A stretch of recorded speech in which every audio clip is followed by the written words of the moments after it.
पहला प्रश्न। भगवान, सत्येन लभ्य स्तप्सा हैष आत्मा सम्यक् ज्ञानेन ब्रह्मचर्येण नित्यम् अंतः शरीरे ज्योतिर्मयो हि शुभ्रो यं पश्यन्ति यतः क्षीण दोष। यह आत्मा सत्य तप सम्यक ज्ञान और ब्रह्मचर्य से ही प्राप्त किया जा सकता है, जिससे दोषहीन यति देखते हैं वह शुभ्र आत्मा इसी शरीर के अंदर वर्तमान है। भगवान, मुंडकोपनिषद के सूत्र को हमारे लिए बोधगम्य बनाने की कृपा करें। शरणानंद।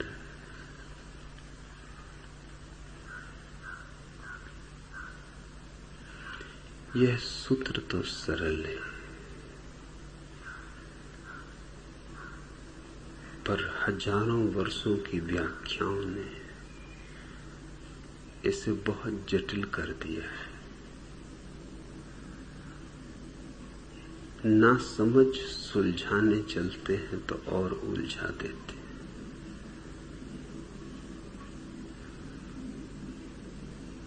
नीम हकीम से सावधान रहना जरूरी है। बीमारी इतनी खतरनाक नहीं जितना नीम हकीम खतरनाक सिद्ध हो सकता है। बीमारी का तो इलाज है, लेकिन नीम हकीम के चक्कर में पड़ जाओ तो इलाज नहीं। और नीम हकीमों से दुनिया भरी हुई। एक आदमी को सर्दी जुकाम था, बहुत दिनों से था और बार बार लौट आता था। बड़े बड़े चिकित्सकों के पास गया, कोई इलाज न कर पाया। फिर एक नीम हकीम मिल गया। उसने कही, ये भी कोई बड़ी बात है, ये तो बाएं हाथ का खेल, चुटकी बजाते दूर कर दूंगा।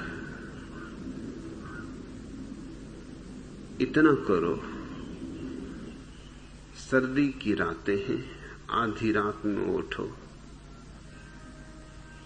झील पर जाकर नग्न स्नान करो, झील के किनारे खड़े होकर ठंडी हवा का सेवन करो। वो आदमी बोला, आप होश में हैं या पागल? सर्द रातें हैं, बर्फीली हवाएं, आधी रात को नंग धड़ंग झील में स्नान करके खड़ा होऊंगा, हड्डी हड्डी बच जाएगी, इससे मेरा सर्दी जुकाम दूर होगा। नीम हकीम ने कहा, ये मैंने कब कहा कि इससे सर्दी जुकाम दूर हो?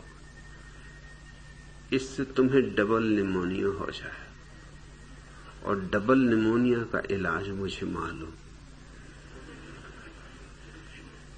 फिर मैं निपट लूंगा।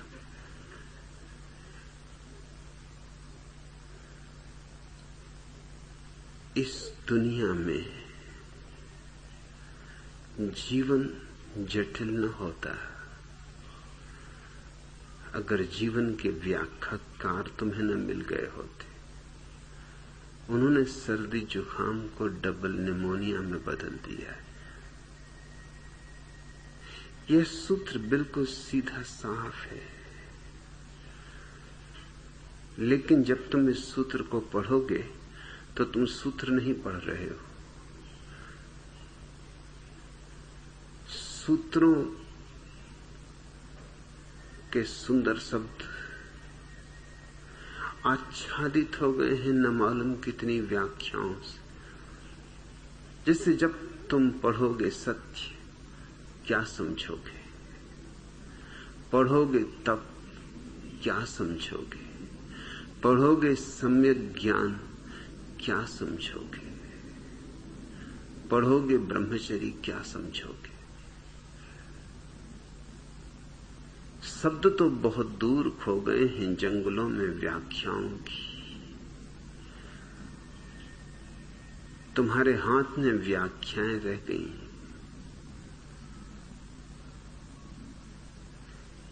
सत्य शब्द तुम्हें याद दिलाएगा शास्त्रों की, और शास्त्रों में सत्य नहीं, क्योंकि शब्दों में ही सत्य नहीं। सत्य है शून्य में। और तुमसे सदा कहा गया है कि सत्य बोलो। तुम्हारे भीतर सत्य में और बोलने में एक संयोग बन गया है। सत्य बोला नहीं जाता, जिया जाता है, अनुभव किया जाता है। यद्यपि जिसने सत्य का अनुभव किया, उसके आचरण में, उसके उठने बैठने में, उसके हलन चलन में, उसकी हर गतिविधि में सत्य की आभा होती। उसके शब्दों में भी शब्द की प्रतिध्वनि होती, सत्य नहीं, प्रतिध्वनि। और उस प्रतिध्वनि को वही समझ पाएगा जिसने अपने भीतर का सत्य जाना हो। गीता जिन्हें कंठस्थ है कि रामायण की चौपाइयां याद किए बैठे हैं, कि बाइबल या कुरान या धम्मपद सिर पर ढो रहे हैं, इनसे तो सत्य बहुत दूर हो गया। सत्य तो तुम्हारे जीवन का सार है। सत्य बाहर नहीं है, भीतर है। वेदों में नहीं, पुराणों में नहीं, तुम्हारी चेतना की सुगंध है। सत्य ध्यान में है। लेकिन जब भी तुम सत्य शब्द को सुनते हो तो तुम्हें लगता है शास्त्र, याद आते हैं वेद, कुरान, बाइबल, याद आते हैं बुद्ध, महावीर, कृष्ण, क्राइस्ट, मोहम्मद। सत्य शब्द सुन के कभी तुम्हें अपनी याद आती?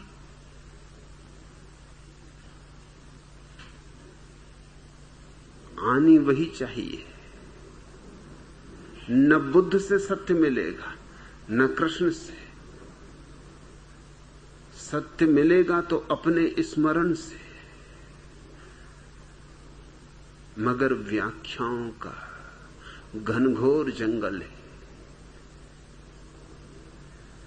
इतनी सदियां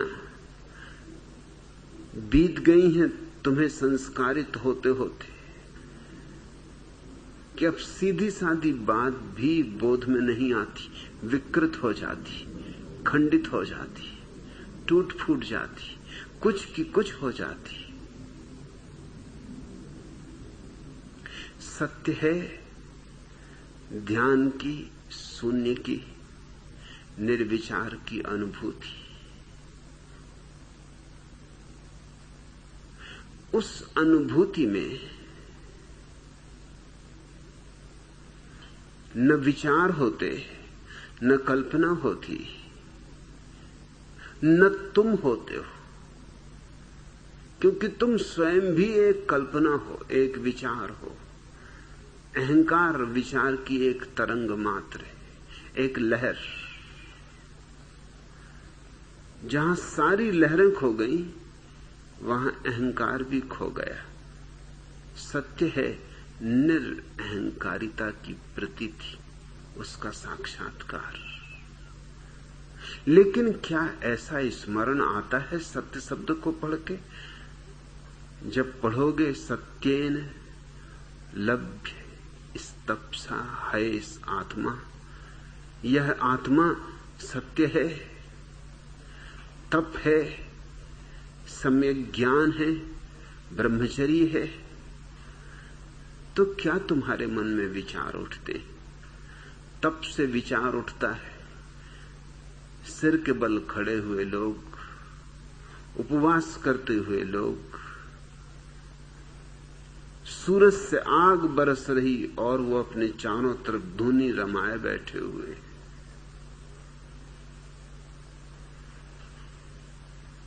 तब से तुम्हें क्या याद आता है? कांटों पर लेटे हुए लोग,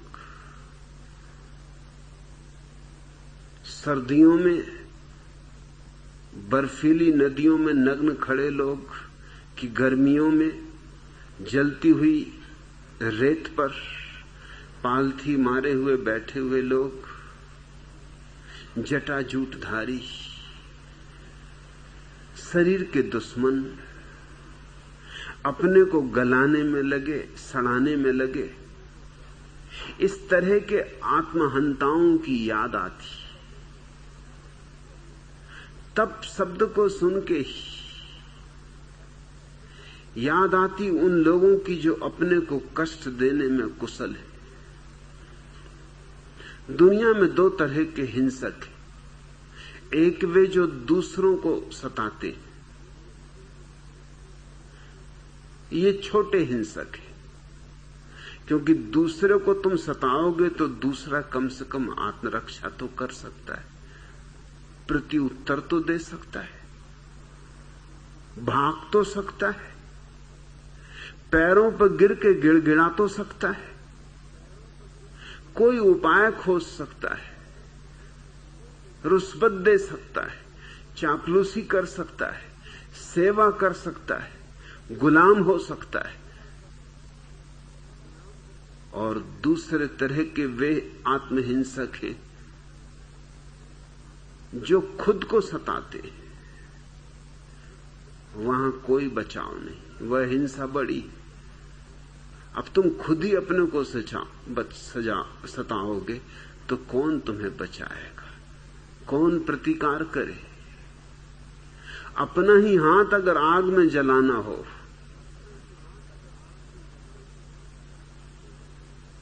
तुमने ही अगर तय किया हो आग में जल जाने का, तो फिर बचना मुश्किल है।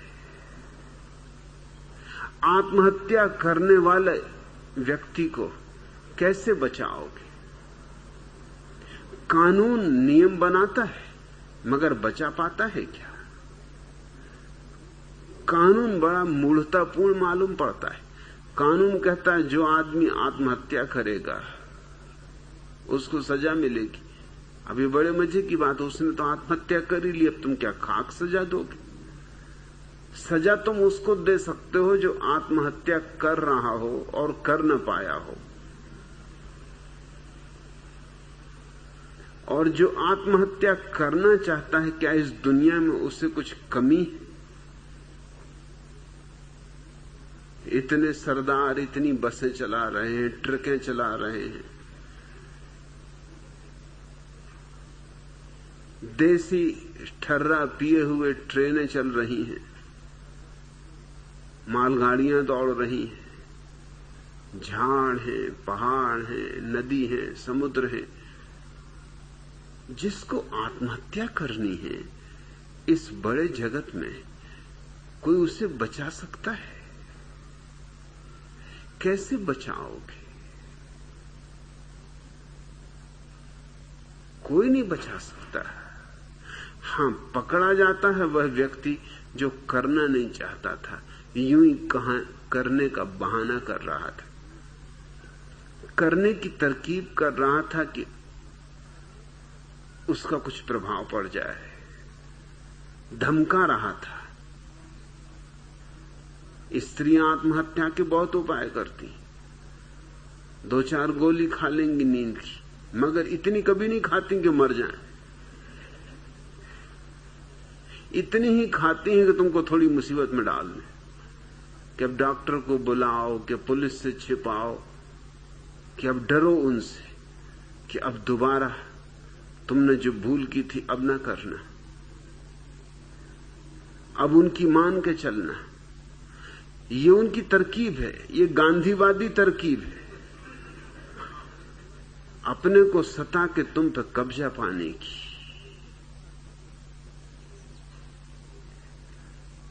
तब से तुम्हारे मन में क्या ख्याल उठता है, तब शब्द तुम्हारे भीतर कौन सी आकृतियां उभारता है।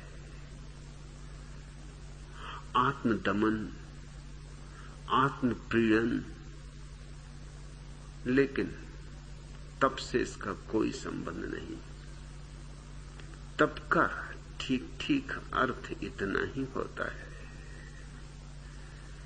कि जीवन में बहुत दुख है, इन दुखों को सहजता से, धैर्य से, संतोष से, अहोभाव से अंगीकार करना, और दुख पैदा करने की जरूरत नहीं। दुख क्या कुछ कम है? पांव पांव पर तो पटे पड़े, दुखी दुख तो है चारों तरफ, लेकिन इन दुखों को भी वरदान की तरह स्वीकार करने का नाम तप है। सुख को तो कोई भी वरदान समझ लेता है, दुख को जो वरदान समझे वह तपस्वी है। जब बीमारी आए उसे भी प्रभु की अनुकंपा समझे, उससे भी कुछ सीखे। जब दुर्दिन आए तो उनमें भी सुदिन की संभावना पाए। जब अंधेरी रात हो तब भी सुबह को न भूले। अंधेरे से अंधेरी बदली में भी वो जो शुभ्र बिजली कौंध जाती है उसका विस्मरण न हो। कुछ दुख आरोपित करने की जरूरत नहीं, दुख क्या कम है। इसलिए मैं अपने सन्यासी को नहीं कहता कि संसार को छोड़ो, जंगल में जाओ, अपने को सताओ। संसार में कोई दुखों की कमी है कि तुम्हें जंगल जाना पड़े? यहां तरह तरह के दुख हैं। जीवन चारों तरफ संघर्ष, प्रतियोगिता, वैमनस्य, ईर्षा, जलन, द्वेष, इन सब से भरा है। एक दुश्मन नहीं, 1000 दुश्मन। जिनको तुम दोस्त कहते हो वो भी दुश्मन। कब दुश्मन हो जाएंगे कहना मुश्किल। मैकियावेली ने अपनी अद्भुत किताब प्रिंस में लिखा है कि अपने दोस्तों से भी वह बात मत कहना जो तुम अपने दुश्मनों से न कहना चाहो। क्यों? क्योंकि तुम्हारा जो आज दोस्त है वो कल दुश्मन हो सकता है। मैकियावेली पश्चिम का चाणक्य है।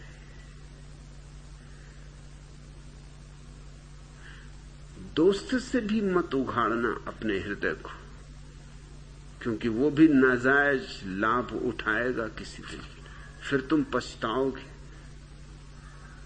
यहां तो सब तरफ कांटे ही कांटे हैं। अब और कांटों की सैया बनाने की जरूरत क्या है? तुम जिस सैया पर सोते हो रोज वह कांटों की नहीं, उतने से मन नहीं भरता। पत्नी और पति तुम्हें कम दुख दे रहे हैं।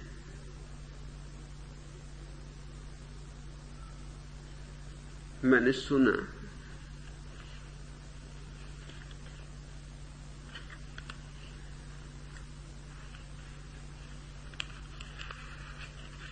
पति पत्नी में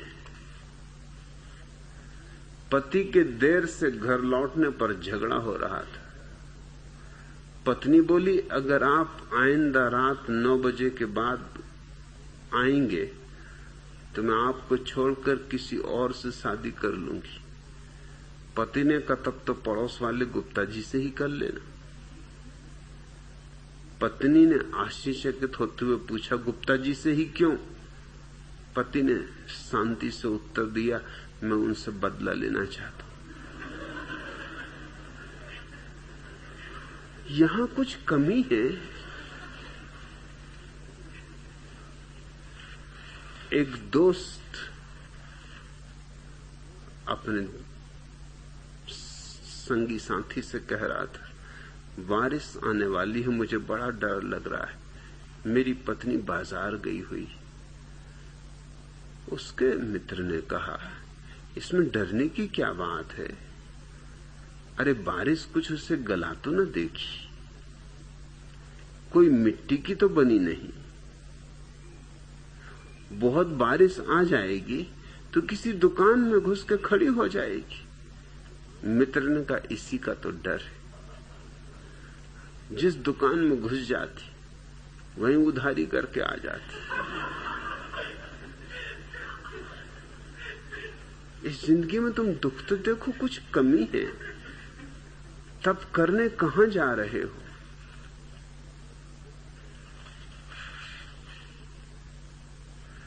डॉक्टर चंदूलाल से कह रहे थे, चंदूलाल, यह कोई पुरानी बीमारी जो आपका सुख चैन नष्ट कर रही। चंदूलाल मुंह पे हाथ रख के अपनी पत्नी की तरफ इशारा करके डॉक्टर से बोले, जरा धीरे डॉक्टर साहब, वह इधर ही खड़ी हुई है।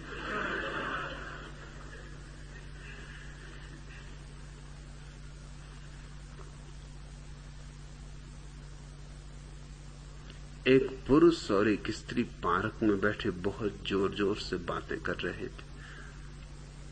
अचानक स्त्री उठी और पुरुष को एक चांटा मारकर गुस्से में वहां से चली गई। इतने में पास से गुजरने वाले व्यक्ति ने वहां बैठे पुरुष से पूछा, वह स्त्री क्या आपकी पत्नी थी?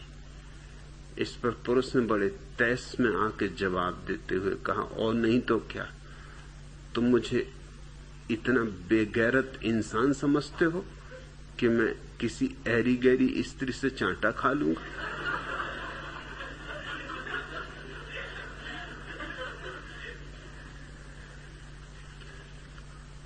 कई वर्षों के बाद कॉलेज के 2 साथियों की मुलाकात हो गई और बातचीत का सिलसिला हुआ। कैसे रहे इतने वर्षों तक? कोई खास बात नहीं हुई। कॉलेज छोड़ने के फौरन बाद मैंने शादी कर ली थी। ये तो बड़ा अच्छा किया। नहीं, मेरी पत्नी बहुत लड़ाका थी।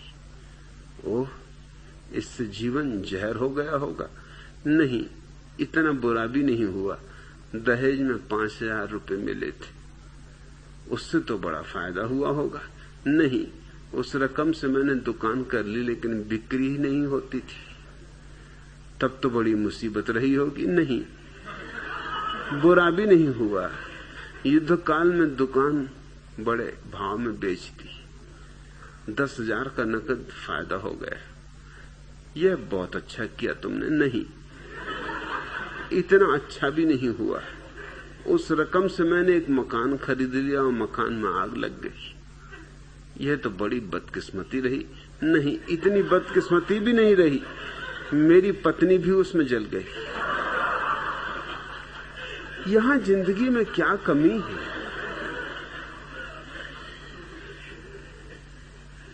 तप का मेरी दृष्टि में एक ही अर्थ है, जीवन में कांटे भी हैं, फूल भी हैं। फूलों का स्वागत तो कोई भी कर लेता है, कांटों का भी जो स्वागत कर ले वह तपस्वी है। कुछ तुम्हें कांटे ईजाद करने की आवश्यकता नहीं। यहां दिन भी हैं और रातें भी हैं। कुछ दिए बुझाने की तुम्हें जरूरत नहीं। दिन को तो स्वभावतः तुम प्रसन्न हो, रात का अंधेरा भी अंगीकार कर लो। परितोष का नाम तप है, संतोष का नाम तप है। तप आत्महिंसा नहीं है, अपने को सताना नहीं है।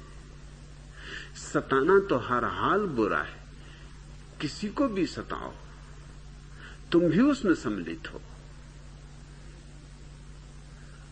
लेकिन जो भी जीवन में आ जाए, सुख हो कि दुख, सफलता हो कि विफलता, हार मिले कि जीत, तुम्हारे भीतर कोई अंतर ही ना पड़े, तुम अडिग अकंप बने रहो, यह तपस्या है। इसलिए तप के लिए किसी हिमालय की गुफा में बैठने की जरूरत नहीं, वह तो तप से भागना है। हिमालय की गुफा में क्या खाक तप होगा।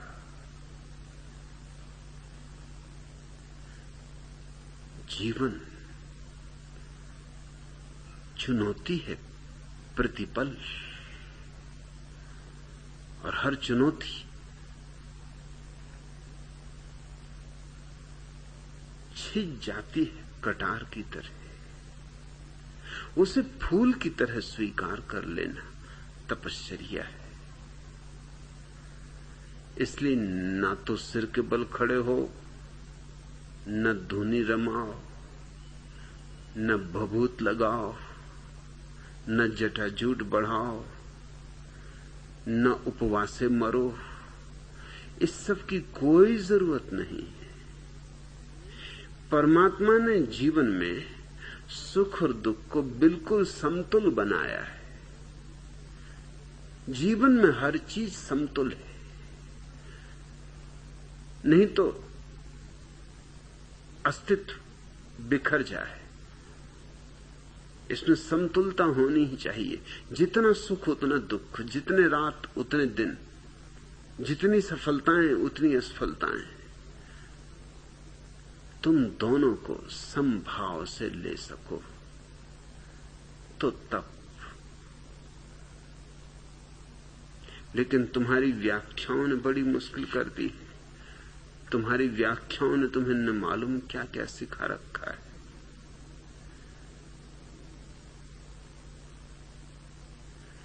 मेरे हिसाब से तब तो जीवन की सहज साधना है, असहज नहीं। प्रत्येक वस्तु को जिस दिन तुम आशीष की तरह स्वीकार करने को राजी हो जाओगे, अहोभाव से जीवन के लिए भी धन्यवाद दोगे परमात्मा को, मृत्यु के लिए भी, बस उस दिन जानना कि तुम्हारे भीतर तप का आविर्भाव हुआ है। सत्य है अपने स्वयं की शून्यता का, मौन का, निर्विचार का, निर्बीज अवस्था का अनुभव, और तप है बाहर जो जीवन फैला है उसे संभाव से देखने की दृष्टि।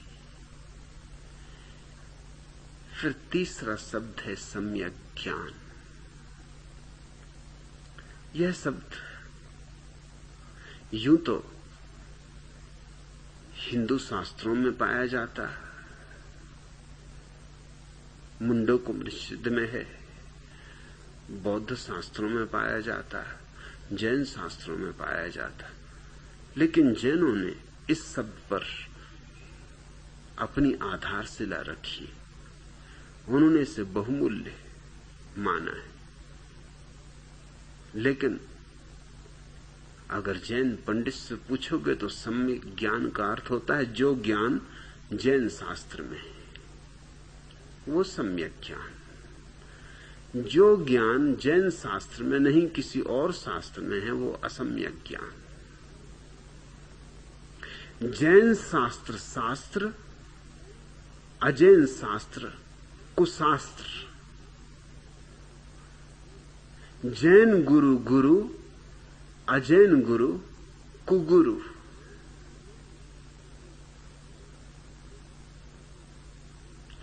जैन मंदिर में बैठी प्रतिमा सुदेव, किसी और मंदिर में बैठी प्रतिमा कुदेव।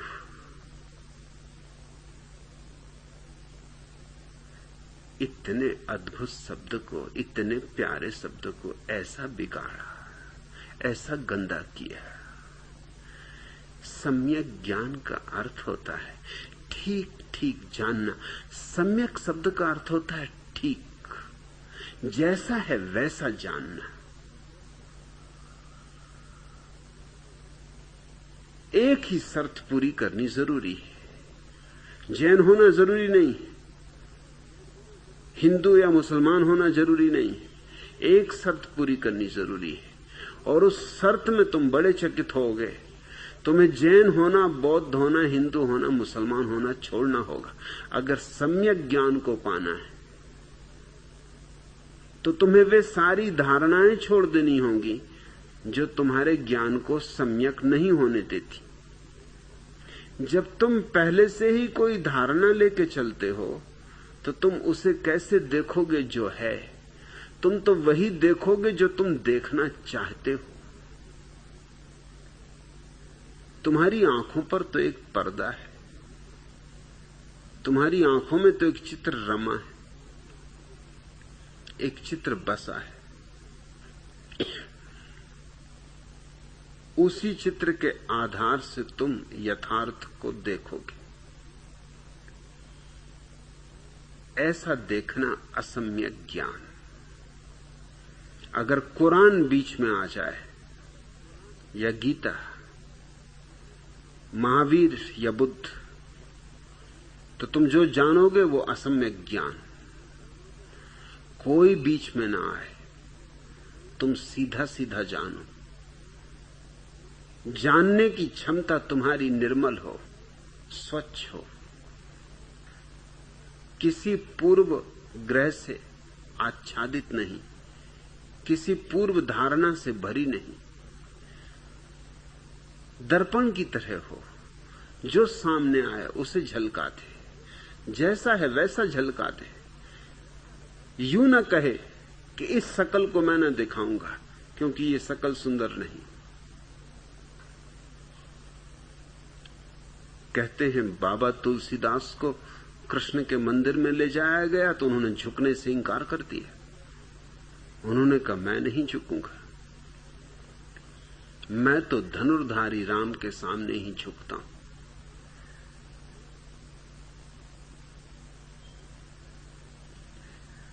कहा उन्होंने कृष्ण से, तुलसी माथ तब नवे। शर्त लगा दी कि ये तुलसीदास का जो माथा है तब झुकेगा। धनुष बाण ले हाथ, जब हाथ में धनुष बाण लोगे तो ये माथा झुकेगा। इसमें छुपे हुए अहंकार को देखते, ये माथा भी सशर्त झुकेगा। पहले मेरी शर्त पूरी करो। तुम्हारे लिए नहीं झुकूंगा, मेरी शर्त पूरी होगी तो झुकूंगा। और मेरी शर्त है कि धनुष बाण हाथ लो।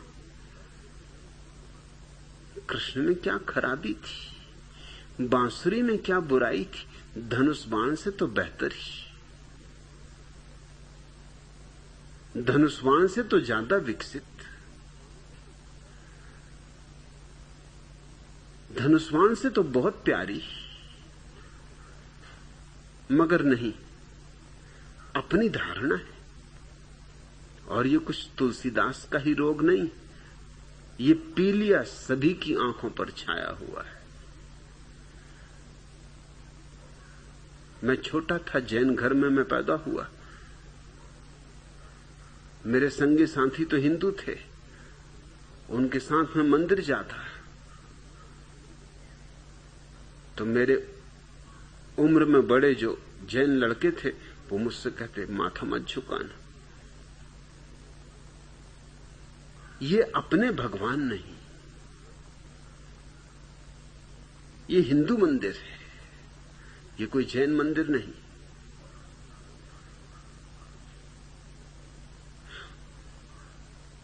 और जब हिंदू बच्चों के साथ मैं कभी जैन मंदिर पहुंच जाता तो वो कोई भी सिर न झुकाते। वो कहते ये नागा बाबा नंग धड़ंग बैठे, इनके सामने क्या सिर झुकाना। वो हंसी मजाक उड़ाते। ये छोटे बच्चों की ही बात होती तो क्षम्य थी, बड़े बच्चों में भी कुछ फर्क नहीं, उम्र ही ज्यादा है, बच्चे वही के वही। तुम किसी जैन मुनि को ले जाओ कृष्ण के मंदिर में, सिर नहीं झुकाएगा। कुदेव के सामने सिर झुके। तुम ले जाओ किसी हिंदू सन्यासी को, वो महावीर के सामने सिर नहीं झुकाएगा, क्योंकि महावीर तो नास्तिक। बुद्ध के सामने सिर नहीं झुकाएगा, बुद्ध तो भ्रष्ट करने वाले। इन्होंने ही तो देश को बर्बाद कर दिया, इन्होंने तो भ्रष्टाचार के बीज बोए। तुम मस्जिद के सामने से गुजरते हो, तुम्हारे मन में कभी भाव उठता है कि झुक जाओ, कि जाके 2 क्षण भीतर आराधना कर लो, प्रार्थना कर लो? सवाल ही नहीं उठता। और झाड़ के नीचे किसी ने पत्थर पर लाल रंग पोत दिया है, 2 फूल रख दिए, एकदम घुटने टेक के हनुमान जी का चालीसा शुरू। मुसलमान को कुछ नहीं होता वहां। तुम्हारी अपनी धारणाएं आंखों पर छाई रहती, उन्हीं से तुम देखते हो, इसलिए कुछ का कुछ देखते हो, जो है वैसा ही नहीं देखते। दर्पण की तरह जो हो जाए वह सम्यक ज्ञान को उपलब्ध होता है। दर्पण का कोई आग्रह नहीं होता, निराग्रही होता है। दर्पण के सामने सुंदर चेहरे वाला व्यक्ति खड़ा हो तो, असुंदर खड़ा हो तो, धनुष बाण लिए हुए राम खड़े हो तो, और बांसुरी बजाते कृष्ण खड़े हो तो, और नग्न महावीर खड़े हो तो, कोई भेद न पड़ेगा। दर्पण तीनों को झलकाएगा, समभाव से झलकाएगा। सम्यक ज्ञान का अर्थ होता है ठीक ठीक जानना, और ठीक ठीक जानने के लिए जरूरी है शास्त्रों से मुक्ति, सिद्धांतों से मुक्ति, धारणाओं से मुक्ति, पूर्वाग्रहों से मुक्ति। जब तुम ये सारा कचरा अलग कर दोगे, ना हिंदू, ना मुसलमान, ना ईसाई, ना जैन, तब तुम सम्यक ज्ञान को उपलब्ध हो सकोगे। लेकिन सारी दुनिया अपने अपने कचरे को पकड़े हुए है, जोर से पकड़े हुए है। मेरा कचरा, सोना, तुम्हारा सोना कचरा, मेरा है इसलिए सोना होना ही चाहिए।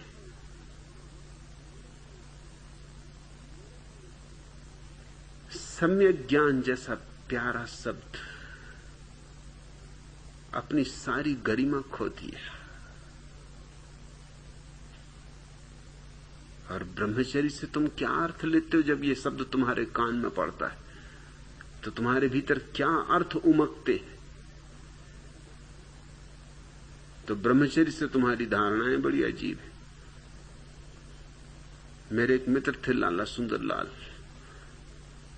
उनके लिए ब्रह्मचर्य का अर्थ था लंगोट के पक्के।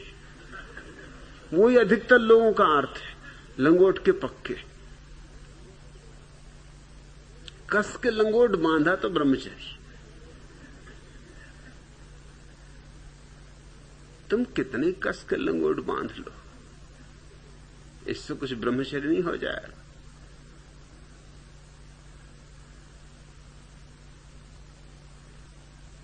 ब्रह्मचर्य सिर्फ काम वासना का दमन नहीं,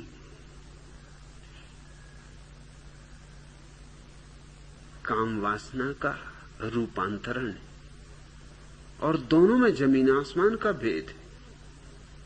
जो काम वासना को दबाएगा वो तो रुग्ण हो जाएगा। ब्रह्मचर्य को तो क्या उपलब्ध होगा? वो तो सामान्य नैसर्गिक वासना से भी नीचे गिर जाएगा। वो तो और भी विकृत हो जाएगा। उसके जीवन में तो हजार तरह की विकृतियां आ जाएंगी। हाँ, ये भी हो सकता है कि तुम उन विकृतियों को भी पूजा देने लगो। विकृतियां भी पूजी जा रही हैं।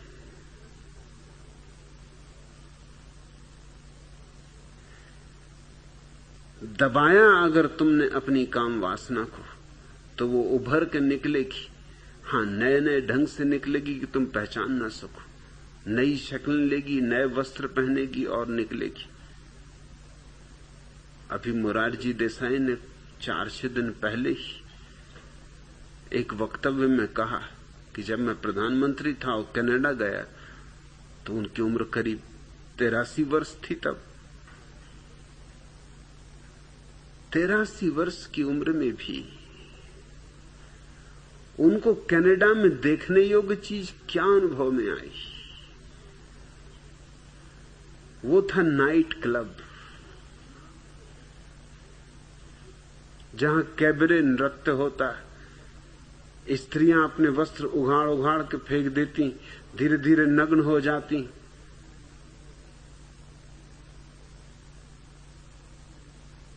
कारण क्या देते हैं वो? कि मैं जानना चाहता था कि नाइट क्लब में होता क्या है, मगर जान के तुम्हें जरूरत क्या है? 83 वर्ष की उम्र में तुम्हें ये उत्सुकता क्या कि वहां क्या होता है? होने तो इतनी बड़ी दुनिया है, इतनी चीजें हो रही। कनाडा में और कुछ नहीं हो रहा था, सिर्फ नाइट क्लब ही हो रहे थे। कनाडा में कुछ और देखने योग्य न लगा, नाइट क्लब, और वो भी चोरी से गए। चोरी से भी जाने योग्य लगा, क्योंकि पता चल जाए कि नाइट क्लब में गए, कैबरे नृत्य देखने गए तो बदनामी होगी। और मोरारजी देसाई तो महात्मा समझो, ऋषि मुनि।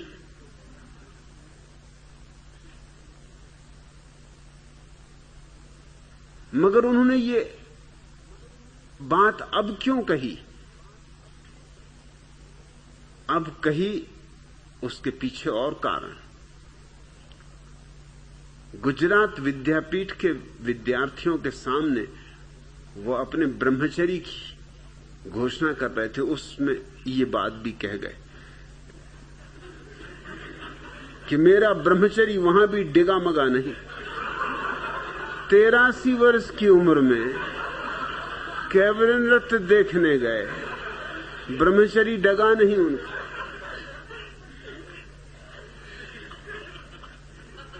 ये तो यूं हुआ कि कब्र में कोई पड़ा हो और चारों तरफ कैबरे नृत्य होता रहे, और कब्र में पड़ा हुआ महात्मा गए, अरे नाचते रहो, मैं अपने ब्रह्मचर्य में पक्का, लंगोट का पक्का, ऐसा कस के लंगोट बांधा है कि क्या तुम मुझे हिलाओगे?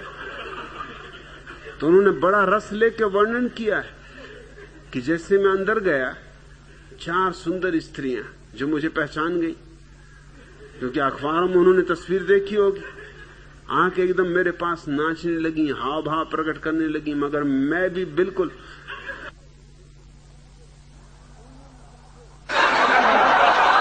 संयम साधे, नियंत्रण किए, अडिग खड़ा रहा। अब ये संयम साधना और ये अडिग खड़े होना और ये नियंत्रण को बनाए रखना, ये सब किस बात का सबूत है? अभी भी वही सब रोग भीतर छाए हुए हैं। अभी भी कहीं कुछ भेद नहीं पड़ा। नहीं तो नियंत्रण की भी क्या जरूरत थी? इतना संयम बांधने की भी क्या जरूरत थी? अरे नाचती थी तो नाचने देना था, बैठते और प्रसन्न होते। अगर नाच अच्छा था तो प्रशंसा करनी थी।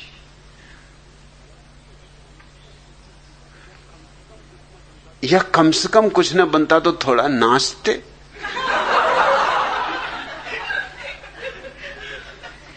मगर बिल्कुल खड़े रहे, अपने को संभाले हुए कि कहीं पैर फिसल ना जाए। पैर फिसलने का डर,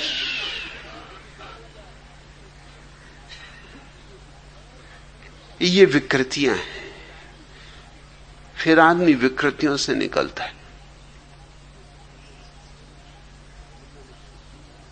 मुल्ला नसरुद्दीन ने अपने बेटे से फजलू से कहा कि देख, गांव में एक गंदी फिल्म लगी हुई, अश्लील है, कभी देखने मत जाना। ऐसी गंदे स्थान पर कभी जाना ही मत, जाएगा तो बहुत पछताएगा। फिर फजलू मुझसे कह रहा था कि मैं गया और बहुत पछताया, पिताजी ने ठीक कहा था कि बहुत पछताएगा। मैंने कहा हुआ क्या?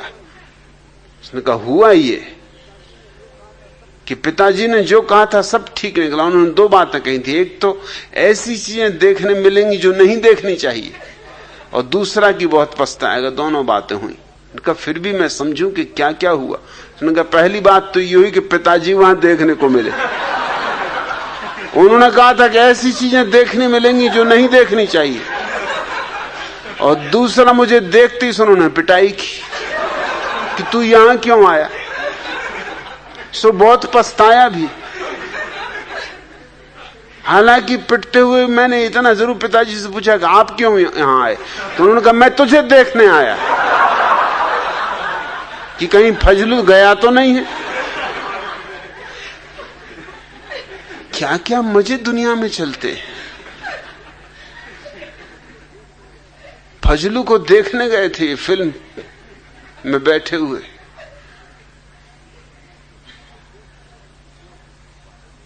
लोग फिर बहाने खोजेंगे। फिर क्या क्या बहाने नहीं खोजते। जैसा ही व्यक्ति दमन करेगा,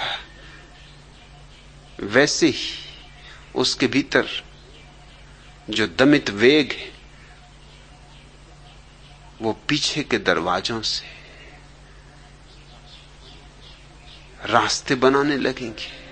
उस व्यक्तित्व के जीवन में दोहरापन पैदा हो जाएगा या अनेकता पैदा हो जाएगी। उसके बहुत चेहरे हो जाएंगे। वो खंड खंड हो जाएगा। कहेगा कुछ, करेगा कुछ, सोचेगा कुछ, सपने कुछ देखेगा। उसके जीवन में विकृति ही हो जाएगी। उसके जीवन की एकता खंडित हो जाएगी। ब्रह्मचर्य का यह अर्थ नहीं। ब्रह्मचर्य शब्द में ही अर्थ छिपा हुआ है। ब्रह्म जैसी चर्या, ईश्वरीय आचरण, दिव्य आचरण। दमित व्यक्ति का आचरण दिव्य तो हो ही नहीं सकता। अदिव्य हो जाएगा, पाश्विक हो जाएगा, पशु से भी नीचे गिर जाएगा। दिव्य आचरण तो एक ही ढंग से हो सकता है कि तुम्हारे भीतर जो काम की ऊर्जा है वो ध्यान से जुड़ जाए। ध्यान और काम तुम्हारे भीतर जब जुड़ते हैं तो ब्रह्मचर्य फलित होता है। ब्रह्मचर्य फूल है ध्यान और काम की ऊर्जा के जुड़ जाने का। ध्यान अगर अकेला हो और उसमें काम की ऊर्जा ना हो तो फूल कुम्हलाया हुआ होगा, उसमें शक्ति ना होगी। और अगर काम अकेला हो, उसमें ध्यान ना हो, तो वो तुम्हें पतन के गर्त में ले जाएगा। काश ये दोनों जुड़ जाएं, ध्यान और काम। काम है शरीर की शक्ति और ध्यान है आत्मा की शक्ति। और जहां ध्यान और काम जुड़े वहां आत्मा और शरीर की शक्ति जुड़ गई। फिर तुम इस महान ऊर्जा के आधार पर उस अंतिम यात्रा पर निकल सकते हो जो ब्रह्म की यात्रा है। तब तुम्हारे जीवन में ब्रह्मचर्य होगा। खंडित व्यक्ति की तो प्रतिभा भी नष्ट हो जाती है। इसलिए तो मोरारजी देसाई जैसे लोगों के पास प्रतिभा नाम मात्र को नहीं, हो ही नहीं सकती। बुद्धि से तो इनकी दुश्मनी हो जाती। तुम्हारे तथाकथित महात्माओं को तुम देखो, इनके भीतर तुम बुद्धि ना पाओगे। इनको तुम बिल्कुल बुद्धू पाओगे, मगर ये तुम्हें बुद्धू दिखाई नहीं पड़ते, क्योंकि तुम्हारी धारणा यह है कि देखो उपवास कर रहे हैं। अब उपवास से बुद्धि का क्या संबंध? बुद्धिमान आदमी उपवास करेगा ही क्यों? जितनी जरूरत होगी उतना भोजन करेगा, न ज्यादा भोजन करेगा न कम भोजन करेगा। बुद्धिमान आदमी तो हमेशा समता से जिएगा। शरीर की जरूरत है उतना भोजन देगा, ज्यादा नहीं देगा क्योंकि ज्यादा शरीर पर बोझ होता है, कम भी नहीं देगा क्योंकि कम शरीर की हत्या करना है। बुद्धिमान व्यक्ति उतना देगा जितना आवश्यक हो, उतना सोएगा जितना आवश्यक है, उतना श्रम करेगा जितना आवश्यक है। ये तो बुद्धुओं के लक्षण है। या तो कम खाएंगे या ज्यादा खाएंगे, या तो कम सोएंगे या ज्यादा सोएंगे, या तो कम श्रम करेंगे या ज्यादा श्रम करेंगे, कभी मध्य में ना हो पाएंगे। गांव में एक प्रसिद्ध नेताजी का भाषण होने वाला था। वे सभा स्थल पर पहुंचे तो देखा वहां सिर्फ एक ही श्रोता बैठा था। नेताजी ने उससे पूछा, अब क्या करना चाहिए? जैसा आप ठीक समझे, उसने उत्तर दिया, मैं एक मामूली किसान हूं और ये जानता हूं कि जब मैं 20 गायों को चारा डालने जाता हूं और यदि वहां सिर्फ एक गाय भी हो तो मैं उसे बिना चारा दिए लौट नहीं आता। उसके उत्तर से प्रभावित हो नेताजी ने भाषण दिया। 1 घंटे बाद जब उनका धुआंधार भाषण समाप्त हुआ तो नेताजी ने ग्रामीण से पूछा, कहो भाई कैसा रहा? बहुत सुंदर, किसान बोला, लेकिन मैं तो एक मामूली किसान हूं और सिर्फ ये जानता हूं कि 20 गायों की जगह मुझे यदि एक गाय मिले तो मुझे उसको सबका चारा नहीं खिला देना चाहिए।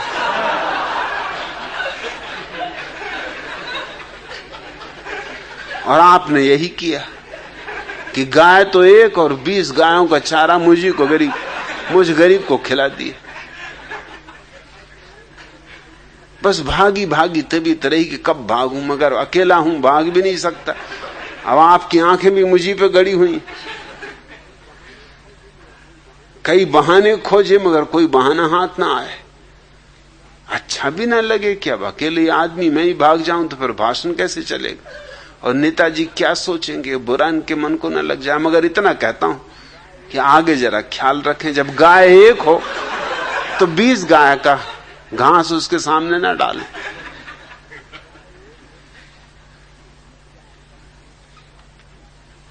एक साधारण किसान में भी ज्यादा बुद्धि होती तुम्हारे नेताओं से। फिर चाहे वे नेता धार्मिक हों और चाहे राजनीतिक, कुछ भेद नहीं है उनमें। तुम उनको नेता ही किस लिए कहते? तुम्हारे नेता कहने के भी कारण बड़े अजीब होते हैं। कोई चरखा चलाता है, हाथ की बनाई हुई खादी पहनता नेता हो गया। कोई उपवास करता है, 2-3 घंटे शीर्षासन करता है, महात्मा हो गया। इसमें बुद्धिमत्ता का कहीं भी कोई संबंध है? चरखा चलाने में कोई बहुत बुद्धिमत्ता की जरूरत है? थोड़ी बहुत पहले रही भी हो तो चरखा चलाते चलाते नष्ट हो जाएगी। चरखा चलाओगे, चरखा ही हो जाओगे। बस खोपड़ी में वही चरखा घूमता रहेगा। और कुछ तो और भी पहुंचे हुए तकली चला रहे हैं, बैठे बैठे तकली ही घुमाते रहते।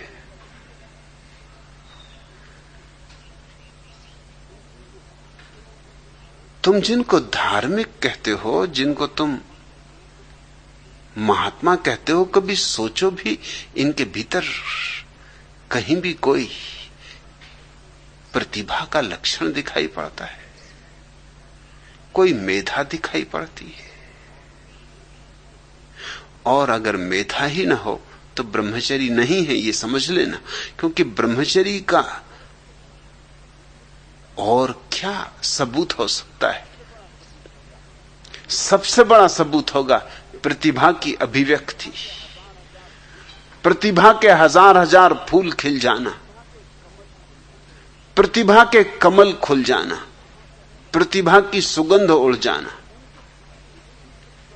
उनके कृत्य में भी प्रतिभा होगी, उनके उठने बैठने में, चलने फिरने में भी। इसलिए चर्या, चलना फिरना, उठना बैठना, उनके जीवन के हर एक कृत्य में तुम एक धार पाओगे, एक चमक पाओगे, एक ओज पाओगे। लेकिन तुम्हारे धार्मिक नेताओं की जिंदगी में तुम जंग लगी पाओगे, और जितनी ज्यादा जंग चढ़ी हो उन पर, उतने ही तुमको वो जचेंगे।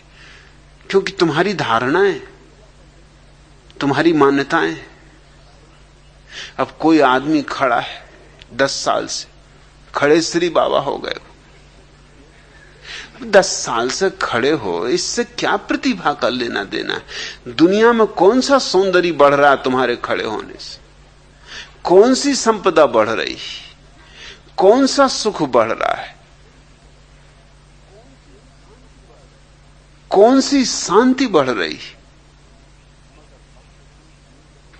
मगर भक्तगणों की भीड़ लगी हुई, भजन कीर्तन चल रहा है। क्योंकि खड़े श्री बाबा 10 साल से खड़े, 10 साल से नहीं 10,000 साल से खड़े हों। इनके खड़े होने से क्या होता है? ये खड़े खड़े ठूंठ हो गए हों तो भी क्या होता है? या कोई मौन हो गया। मेरे एक मित्र मेरे साथ एक बार कलकत्ता यात्रा पर गए। रास्ते में यूं बात कर रहे थे,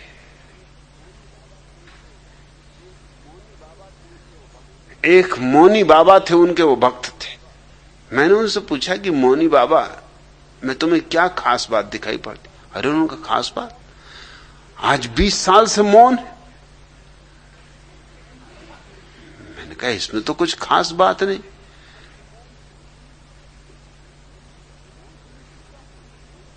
मौन होने से क्या होना है? मौन होने से उनकी प्रतिभा में क्या निखार आ गया है? मौन होने से उनके जीवन में कौन से दिए जल गए?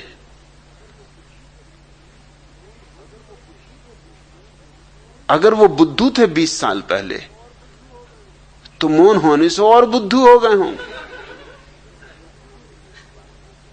उन्होंने कहा, अरे आप भी कैसी बात करते? अगर वो बुद्धू होते तो इतने लोग उनको कैसे पूछते? कोई मैं अकेले ही पूछता हूं, कितने लोग पूछते? अब मैंने कहा ये दूसरी बात तुम उठा रहे हो। उन दूसरों से मैं पूछूंगा तो वो कहेंगे कि कितने लोग पूछते, उसमें तुम्हारी गिनती करेंगे। तो तुम दूसरों को देख के पूछ रहे हो। मैंने कहा तुम एक काम करो, मेरे साथ तुम कलकत्ता चल ही रहे हो, तुम 3 दिन मौन रह जाओ और मैं देखो तुम्हारी पूजा करवा दूंगा। उन्होंने कहा आप क्या कहते, मेरी कौन पूजा करेगा? मुझ में कुछ है ही नहीं। मैंने कहा तुम चुप तो रहो, 3 दिन चुप रहना। और पूरा भी नहीं कहता। रात जब सब चले जाएं दरवाजा बंद करके, तुम्हें जो भी मुझसे कहना हो कह लेना, क्योंकि दिन भर रुके रहोगे, घबरा जाओगे। दुकानदार आदमी हो, 24 घंटे बात करते हो, तो रात एकांत में तुम मुझसे बोलने की स्वतंत्रता रखना। मगर दिन में लाख कुछ हो जाए, अपने को बिल्कुल बांधे रखना, बोलने ही मत। कुछ अगर बोलने होगा तुम्हारे लिए तो मैं बोल दूंगा, कि जैसी आपकी मर्जी। उनको बात जची करके देख लेने जैसी। कलकत्ते में ठहरता था सोहनलाल दुगड़ के घर पर। वो कलकत्ता के एक बड़े करोड़पति थे। जब मैं उनके घर पहुंचा, वो मुझे लेने आए, तो उन्होंने पूछा कि आपके साथ कौन है? मैंने कहा ये मौनी बाबा। मौनी बाबा? इनकी क्या खूबी? मैंने कहा ये 30 साल से मौन। वो एकदम उनके पैरों पर गिरे। वो बेचारे सज्जन जो दुकानदारी करते थे, कपड़ा बेचते थे, और कपड़ा भी कुछ खास नहीं, कटफीस की एक छोटी सी दुकान थी। सोहनलाल दुगर जैसा करोड़पति उनके पैरों पर गिरे। सख्शाए भी, मैंने उनको इशारा किया कि सख्शाना मत। अब जब मौनी बाबा बन गए तो अब डरना मत, अभी तो बहुत कुछ होगा, ये तो शुरुआत। जब सोहनलाल दुगर तुम्हारे पैर में गिरेंगे तो अभी तुम कलकत्ते के सब मारवाड़ियों को गिरते देखोगे, तुम घबराते क्या? तुम रुको जरा। वो तो इतने घबरा गए कि वो मुझे हाथ से धक्का मारेंगे, भैया ये बात ठीक नहीं।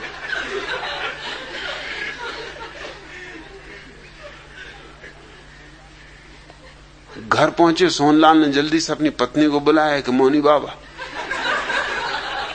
मोहल्ले के लोग इकट्ठे हो गए कि मौनी बाबा है, 30 साल से मौन। और मौनी बाबा पे जो गुजर रही वो मैं जानू कि वो रात का वक्त देख रहा है कि कब रात आए कि अपने दिल की मुझसे कहें। जैसे ही रात आई, दरवाजा जल्दी से बंद करके मेरे पैरों पर गिर पड़े और कहा कि मुझे माफ करो, मुझे ये काम करना ही नहीं, मुझे जाने दो, मैं तो अभी भागे जाता हूं, रात को चुपचाप निकल जाऊंगा। ये क्या झंझट मेरे पीछे लगा दी? इतने इतने बड़े लोग जिनके घर मुझे अगर मिलने भी जाना होता तो कोई मिलने नहीं देता, चपरासी भीतर नहीं घुसने देता। और मेरे पैर पर गिरते तो मुझको बड़ा संकोच लगता है। और स्त्रियां, उनकी सुंदर से सुंदर स्त्रियां मेरे पैर छू रही, ये क्या करवा रहे हो आप? मैंने कहा मैं कुछ नहीं करवा रहा हूं, ये मैं तुमको बता रहा हूं कि कैसी कैसी बेवकूफियां इस देश में। तुम भी उन्हीं बेवकूफों में हो जिसकी तुम 20 साल से पूजा कर रहे हो, और तुम तो अभी सिर्फ 5-6 घंटे ही मौन रहे हो। ये चमत्कार, अभी तुम 3 दिन रुको तो अभी तुम देखना इलाज शुरू हो जाएंगे, बीमारियां ठीक होने लगेंगी। अरे उनका आप क्या कह रहे हैं? मुझ में कोई चमत्कार नहीं, कोई शक्ति नहीं। तुम, मैंने कहा फिक्र ही मत करो, सब आ जाएगा। मौन भर रहो और दिन भर रहो मौन, मगर दिन में बोलना मत, और मुझको धक्के वगैरह भी मत मानना, क्योंकि लोगों को शक पैदा हो जाएगा कि बात क्या है। तुम तो अपने आंखें बंद कर लिया, अगर बिल्कुल सहने के बाहर हो जाए, आंख बंद कर लिया, अपने भीतर ही भीतर नमोकार मंत्र पढ़ने लगे कि होने तो जो हो रहा। 3 दिन में तो उनकी डुंडी पिट गई, अखबारों में फोटो आ गए। रात को मुझे फोटो दिखाएं कि क्या करवा रहे हो। अगर मेरे घर पता चल गया, अगर मेरी पत्नी बच्चों को पता चल गया, तो तुम तो मेरा घर लौटना तंग बंद कर दोगे। ये अखबार अगर वहां पहुंच गए तो मेरी मुसीबत हो जाएगी, और फिर मेरी दुकान की भी तो सोचो। और इधर मैं कटफीस खरीदने आया हूं, तुम नाहक रास्ते में मिल गए। अब मैं कटफीस कहां खरीदूंगा?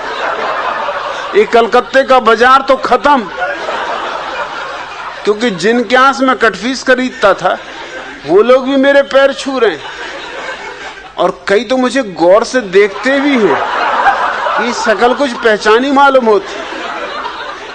1-2 आदमियों ने प्रश्न भी किया कि 30 साल से मौन है, इस शक्ल कुछ पहचानी मालूम होती। मैंने कहा देखा होगा किसी पिछले जन्म में। अरे जन्म जन्म का नाता है। उन्होंने कहा ये बात ठीक, ये कोई साधारण साधक है जो जन्मों से साधना कर रहे हैं, कई बार तुम मिले होगे पिछले जन्मों में, इसलिए शक्ल पहचानी लगती। कहा लगती तो पहचानी सी शक्ल, मतलब कहीं देखा है, और ऐसा भी नहीं लगता कि पिछले जन्म में देखा, इसी जन्म में देखा है। मैंने कहा ये बड़े पहुंचे हुए पुरुष हैं, एक ही साथ कई नगरों में एक साथ प्रकट हो जाते। वो मुझे हुद्दे मारे कि मत ऐसी बातें कहो।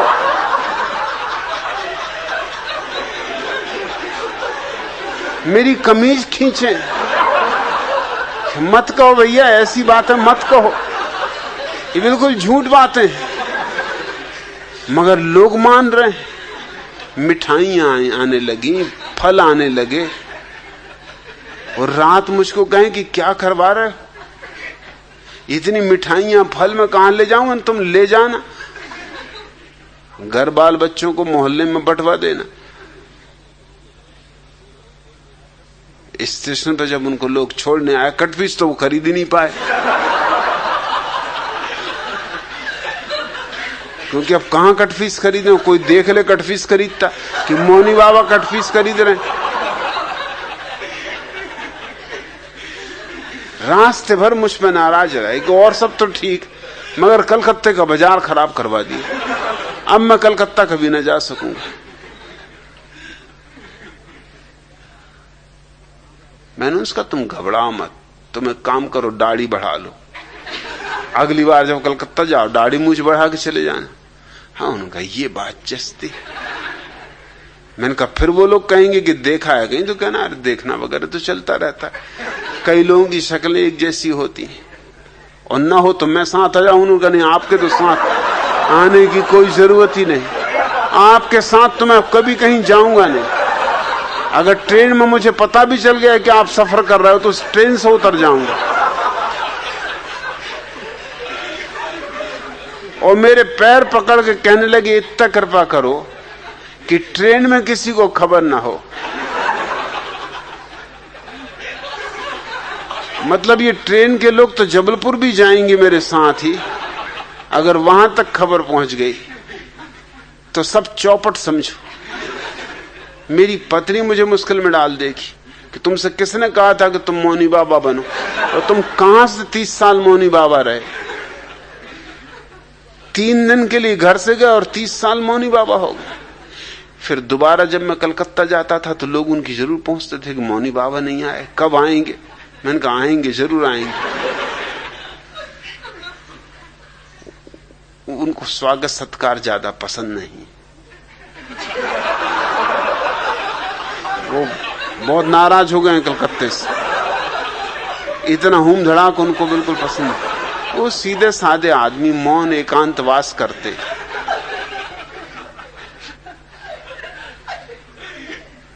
तुम जिनकी पूजा करते हो, जिनको महात्मा कहते हो, उसमें तुम्हारी धारणाएं ही भर काम कर रही हैं। तुम आंख खोल के देखते भी नहीं।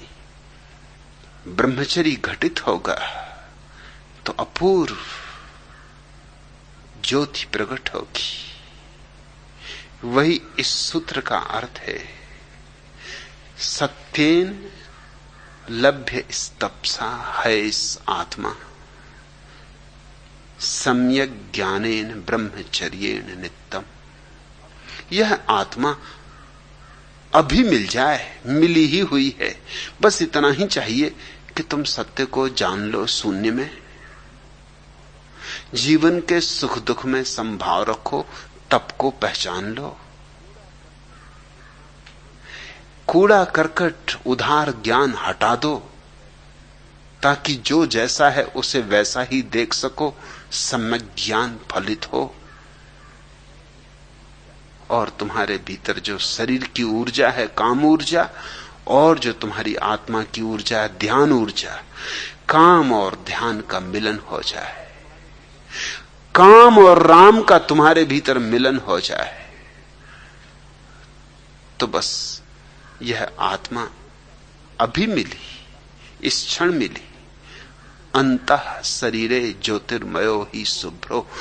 तत्क्षण तुम जान सकोगे कि इसी शरीर में, इसी शरीर के भीतर वह ज्योति छिपी है जो परम शुभ्र है।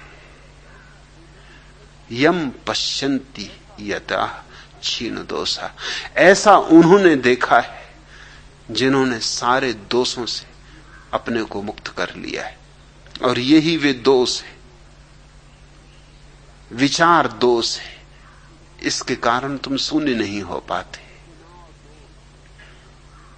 चुनाव दोष है, उसके कारण तुम सम नहीं हो पाते। उधार ज्ञान दोष है, उसके कारण तुम्हारी दृष्टि ठीक ठीक निर्मल नहीं हो पाती। और दमन दोष है, उसके कारण तुम शरीर में छिपी हुई ऊर्जा को आत्मा का वाहन नहीं बना पाते।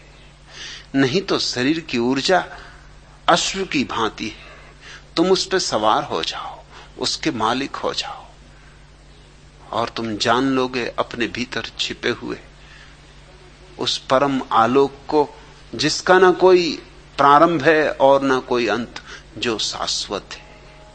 उससे जिसने जाना सब जाना, उससे जिसने जीता उसने सब जीता। दूसरा प्रश्न, भगवान आपने तो कहा कि आचार्य तुलसी एंड कंपनी की चोरी चपाटी को क्षमा कर दें, लेकिन चोरी क्षमा भी कर दें, सीना जोरी नहीं सही जाती। आपके ही विचार चुराते और फिर आपका ही विरोध भी क्यों करते? विनय तीर्थ, मेरे विचार चुराएंगे तो मेरा विरोध करना ही होगा। इसमें विरोध नहीं है दोनों बातों में। ये दोनों बातें एक ही तर्क का अंग है। अगर मेरे विचार चुराते हैं तो उन्हें मेरा विरोध करना ही होगा, ताकि ये पता ना चल सके कि मेरे विचार चुराते। अगर मेरा विरोध ना करें तो तत्क्षण पता चल जाएगा कि मेरे विचार चुराए गए। अगर मेरा समर्थन करें तब तो तत्क्षण ही जाहिर हो जाएगी बात कि सब उधार पूंजी। मैं माना तुम्हारी तकलीफ कि कैसे क्षमा कर दें, लेकिन कोई और उपाय भी तो नहीं। विचार की चोरी को रोका नहीं जा सकता, और ये चोर नए नहीं, ये सदियों से चल रही चोरी है। जो वो सदा से करते रहे हैं वही वो मेरे साथ करेंगे, वही वो सबके साथ कर रहे। और इस देश के तो तुम शास्त्रों को उठा के देखो, तुम बड़े चकित हो जाओगे। वे ही सूत्र एक शास्त्र में मिलेंगे, वे ही सूत्र सैकड़ों शास्त्रों में मिल जाएंगे। तो जरूर चोरी चलती रही है, सदियों से चलती रही है। यह हमारे जीवन का अंग हो गई।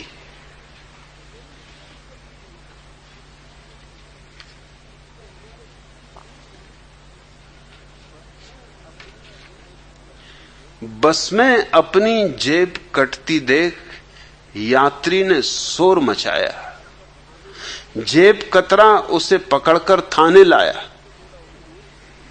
और थानेदार से बोला, हुजूर, यह आदमी शहर में अव्यवस्था फैलाता है, हमें शांतिपूर्वक जेब नहीं काटने देता, गंवारों की तरह चिल्लाता है। थानेदार यात्री से बोला, क्यों जी, दिल्ली में नए आए हो क्या?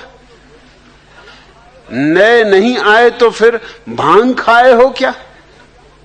इस शहर में कायदे कानून नहीं जानते? जेब कतरों से अकड़ते हो? अपनी औकात नहीं पहचानते?